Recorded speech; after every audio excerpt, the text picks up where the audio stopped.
So at the core of Trump's politics, you could say fascism is at the core because he wants to effectively create a white ethno-state. He wants to deport everybody who's not white. He's building concentration camps and sending innocent people there and bombing all these different countries. So at the core of his politics, it's not only fascism, that's a major part of it, but the other part of it is that he's transactional. So he is the most corrupt person who's ever sat in the White House, and his transactionalism is part of what got him there, right? I mean, think about his crypto scam coin, which he launched 2 days before his inauguration, where he shook down his own supporters to the tune of hundreds of millions of dollars. No other president would have even tried that because they know how comically corrupt it is. Well, this mindset of I do for you, you do for me, this transactionalism also crosses over into the realm of policy. So here's Trump, in no uncertain terms, admitting to bribing and coercing senators to get his way. Listen to this. We only had 2 negative votes. I didn't invite those 2 guys to anything. We had a guy named Rand Paul Jr. He's known as Rand Paul Jr. in the House. He always votes no. We had somebody else. I did him a big favor, and I said, well, he's not going to, sir, I don't think so-and-so is going to vote. I won't mention his name. And I said, no, he's going to vote because I did him a very big favor, very personal favor, as big as you can get, having to do with death and life.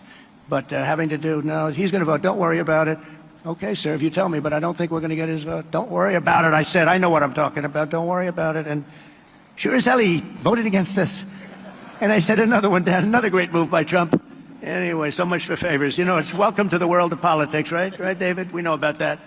So as this person says here, the president of the United States just openly admitted to bribing and coercing senators and then threatened them with the withholding of life and death favors for not voting for his legislation. So he mentions Rand Paul here. When he talks about somebody in the House who he did a favor for, I'm going to guess it's Thomas Massie.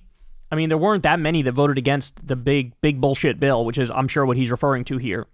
I'm going to guess what Trump is saying is I gave a disaster declaration for one of these states, which greenlit a lot of money going to the state to help them with disaster cleanup and things of that nature. And in Trump's mind, he thinks, if I signed off on this disaster declaration when there was a disaster in your state, well then, motherfucker, you better vote for my bill.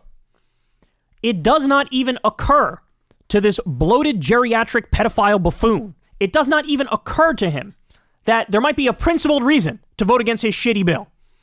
Like, for example, 17 million people getting kicked off of their Medicaid. 17 million people losing their health care on a whim. Casually. Nothing to it. Or the bill adding $4 trillion to the debt and the deficit. $4 trillion. Or it raising taxes on the lower and middle class and cutting it for the wealthy. Or kicking 3 million people off food stamps. Or cutting free school lunch for kids. Or kicking millions off of Obamacare subsidies. Or cutting Medicare as it does.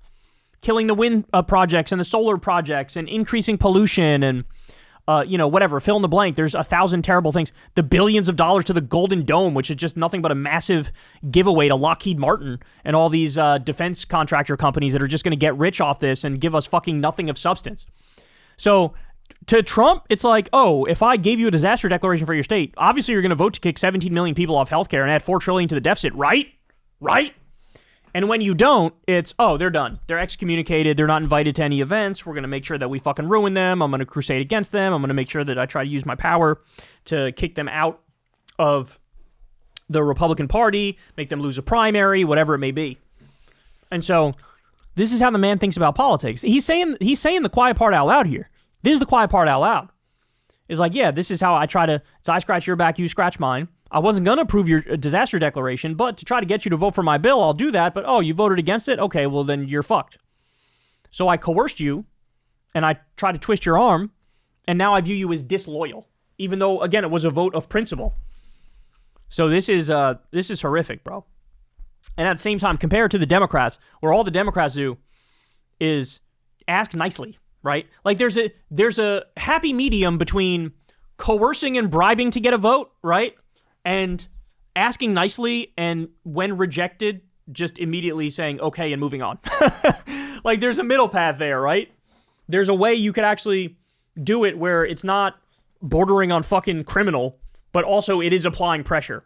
But this guy is such a con artist, such a scammer, such a transactional corrupt goon that he thought, well, obviously people will stop caring about the debt and the deficit. Obviously they'll stop caring about the 17 million people who are currently on Medicaid if I just do this little favor for them. But see, what else this shows is exactly what we've seen, which is all that disaster, like that disaster aid stuff that we used to take for granted that any U.S. president, like if you're a Democratic president and a red state has a disaster, I don't care. Send them the funds. We care about everybody in this country who's an American, right? That was the mindset for years and years and years. Now we're at a point where it's like, it's not like that. It's not like that. First of all, the blue states, Cookington, like done. He's not even, wouldn't even consider at this point sending disaster aid to blue states. But even for a lot of red states, bro, he's trying to abolish FEMA completely. But like now it's all dependent on personal favors and the mood he's in and who kissed his ass and who didn't. So it's like literally competition the Mad King. And this is all he's ever wanted, is to have this immense power at his fingertips. And unfortunately, he's got it, and we're all way, way worse off for it. Hey, y'all, do me a favor and like and subscribe. It helps out big time in the algorithm. Click the bell as well for notifications when videos drop, and watch that video on screen right now. You know you want to.